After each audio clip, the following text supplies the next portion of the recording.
This is widely considered the most perfect real-life bank heist in history. 6 ordinary people, armed with just 4 toy guns, robbed the Banco Rio in Argentina, walked away with $25 million in cash and piles of gold bars, and somehow escaped while being surrounded by more than 100 armed SWAT officers. This isn't a movie plot. It actually happened. What's even crazier is that the mastermind behind the robbery later turned the entire operation into a movie, and after it was released, he made another fortune all over again. That's why this case is often called one of the smartest and most legendary bank robberies of all time. The story begins on a stormy night. Our main character, Fernando, is a struggling painter, talented but broke, middle-aged, and going absolutely nowhere in life. He's standing under an awning, smoking a cigarette, wondering how everything went so wrong. Suddenly, a car speeds by, splashing water everywhere and putting out his cigarette. He flicks the soggy cigarette butt away and watches it drift along with the rainwater. Then something strange catches his eye. The cigarette butt flows straight toward a storm drain in the middle of the road. Fernando follows it through the rain, watches it disappear into the manhole, and when he looks up, he realizes he's standing right in front of Banco Rio, the richest bank in the city. That's when it hits him. Fernando starts searching for manholes one by one, eventually finding where the sewer system exits on a nearby bridge. Standing inside the tunnel, he comes up with a bold, borderline insane idea. The bank above is heavily guarded, but the sewer next to it is basically a ready-made underground passage. Yes, he wants to rob the bank, and obviously, he can't do it alone. To pull this off, he needs a team. First, Fernando approaches his old friend Mario, a guy with over 20 years of experience digging tunnels. When Mario hears the plan, he blows up, calling Fernando greedy and completely out of his mind. Then he joins anyway. Next problem, money. Robbing a bank takes cash. Luckily, Fernando knows a wealthy doctor. When the doctor hears the plan, he angrily throws out one sentence: "Count me in." Through the doctor, they're introduced to Sebastian, a legendary local thief. He may be older, but don't let that fool you. This guy can climb buildings with his bare hands and has spent years stealing safes straight out of office buildings. Fernando tells him this is the kind of score that lets you retire for good. Seeing Sebastian still doubtful, Fernando takes him to the bank, lowers a measuring tape into a manhole, then traces it through the sewer until it lines up directly beneath the building. The measurement comes out to exactly 18 meters. And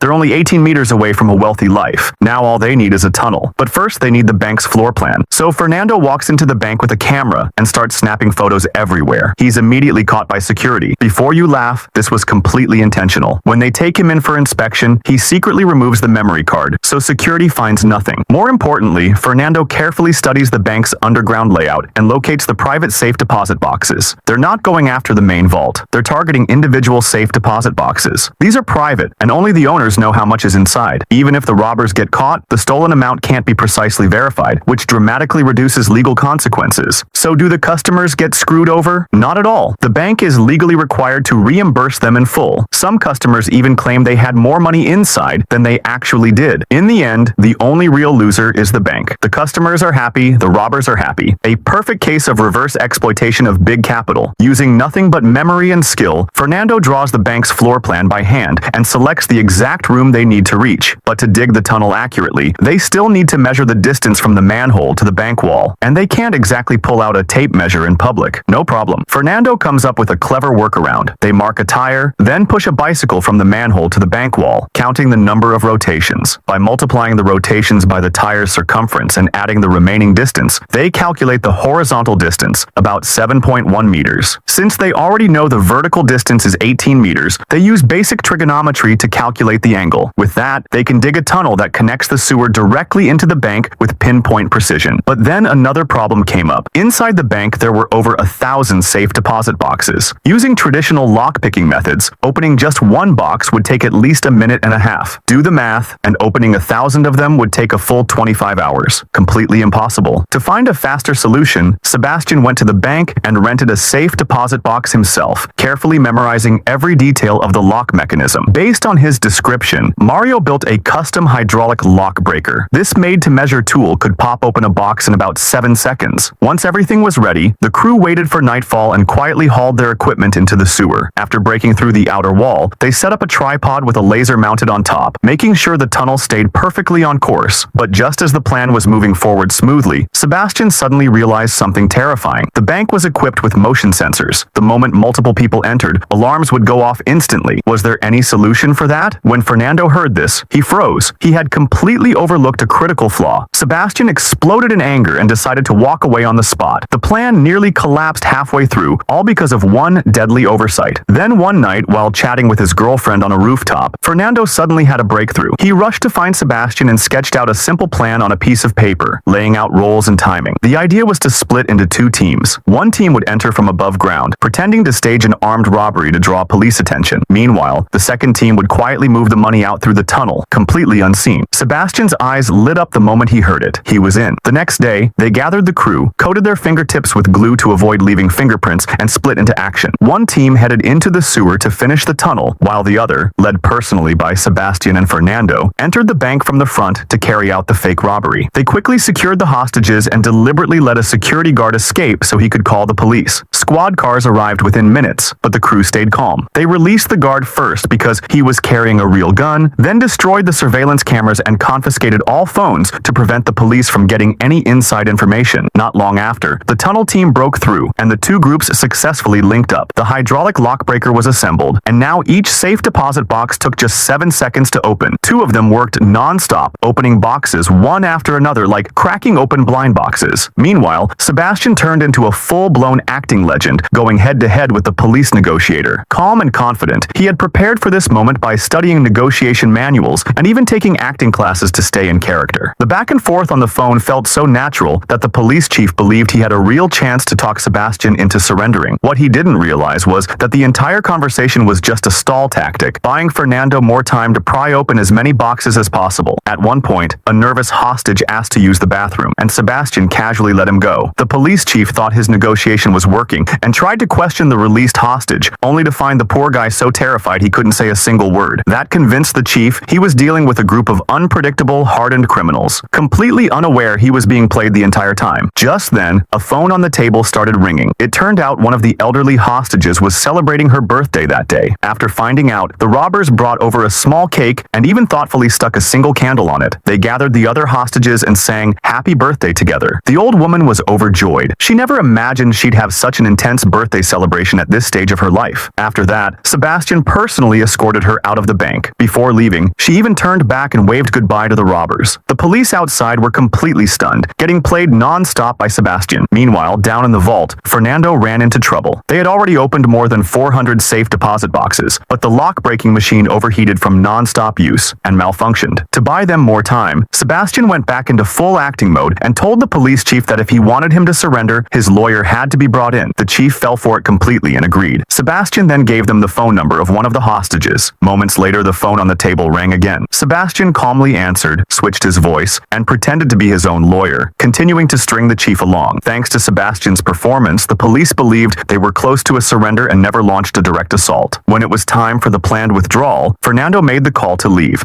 They began moving the loot, bag after bag of gold bars and cash sliding down the pre-dug tunnel into the sewer. To cover the team's escape, Sebastian made one last call to the police chief and asked him to send in 5 pizzas. While the police were distracted, the crew slipped away through the tunnel. Before leaving, Fernando laid out the guns neatly on a red cloth, because all of them were toy guns. That way, even if the truth came out later, the law wouldn't hit them with heavy sentences. After that, they blocked the tunnel entrance with cabinets, cut the rope, and vanished. On the other side, the police chief couldn't reach Sebastian anymore and finally sensed something was wrong. He led his team in and stormed the bank. By then, the bank was completely empty. Even when the chief discovered the tunnel entrance, a grenade tied above it stopped him from making any sudden moves. It wasn't until his men reported that the robbers had used toy guns that he realized he'd been fooled. He climbed down the tunnel anyway, but it was too late. The robbers were already kayaking away through the sewers, hauling dozens of bags filled with cash and gold to their rendezvous point. The getaway driver parked directly over a manhole, cut an opening underneath the car, and pulled the bags up one by one. Staring at the mountain of cash and gold in front of them, the crew couldn't help but laugh. They knew they were set for life. But the story didn't end there. After splitting the money, they lived in luxury. One of the robbers let the sudden wealth go to his head and abandoned the wife who had stood by him for years. Furious, she went straight to the police and reported him. Soon after, officers found huge stacks of cash hidden in his ceiling. One by one, the rest of the crew was arrested, including Fernando, who had been hiding in advance. But he wasn't worried at all. Even getting caught was part of the plan. Escape escaping wasn't the real victory. Being caught in a way that was reasonable, lawful, and manageable was. In this robbery, they used only toy guns and never hurt a single hostage. In the end, the court sentenced Fernando, the mastermind, to just 1 year and 7 months in prison. The police recovered only $1.1 million. In South America at the time, corruption and money laundering were rampant, and most of what sat inside bank vaults couldn't see the light of day. So even after Fernando was arrested, the police could only seize assets with a clear, traceable source. Experts estimate that between $8 and $25 million were stolen, but authorities recovered just $1.1 million and 8 kilograms of jewelry. Where the rest of the money went is obvious. Aside from the real-life doctor, who later died in a car accident, the rest of the crew is still living financially free lives today. Sebastian became a jewelry dealer, and Fernando's real-life counterpart went on to write the screenplay and turn the entire robbery into the film The Heist of the Century. He admitted the movie added plenty of dramatic flair, because the real operation was actually too boring. They faced no resistance, made 0 mistakes, and after escaping, the police didn't even follow them. Before disappearing, Fernando even left the police a note that read, "In a neighborhood of rich people, without weapons or grudges, it's just money, not love." Years later, he said in an interview, "The moment I opened those safe deposit boxes, I realized that compared to the crimes hidden inside them, what we did was almost nothing." If there's any story you want to hear or any movie you want me to cover next, let me know. See you next time.